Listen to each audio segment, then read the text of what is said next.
కల్కి సినిమా తర్వాత థియేటర్లో మళ్ళీ చిన్న చిత్రాల జోరు మొదలైంది. ఈ క్రమంలో ఓటీటీలో అలరించేందుకు తెలుగుతో పాటు ఇతర భాషల సినిమాలు, సిరీస్లు కూడా రెడీగా ఉన్నాయి.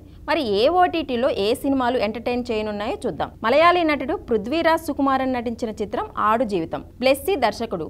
సమ్మర్ కానుగ్గా మార్చి నెలాఖరులో విడుదలైన ఈ చిత్రం బాక్సాఫీస్ వద్ద ఘన విజయాన్ని అందుకుంది. దాదాపు 4 నెలల తర్వాత ఆడు జీవితం ఓటీటీలోకి అడుగుపెట్టింది. ప్రముఖ ఓటీటీ నెట్ఫ్లిక్స్ వేదికగా జూలై 19 నుంచి ఇది ప్రసారం అవుతోంది.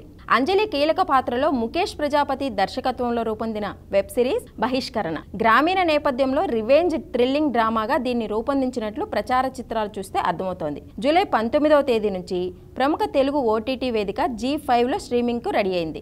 రవీంద్ర విజయ్, శ్రీతేజ, అనన్య నాగెళ్ల తదితరులు కీలక పాత్రలు పోషించారు. మరోవైపు సుధీర్ బాబులోని కొత్త కోణాన్ని ఆవిష్కరించిన చిత్రం హరోం హర. అతడు నటించిన పూర్తి స్థాయి యాక్షన్ సినిమా ఇది.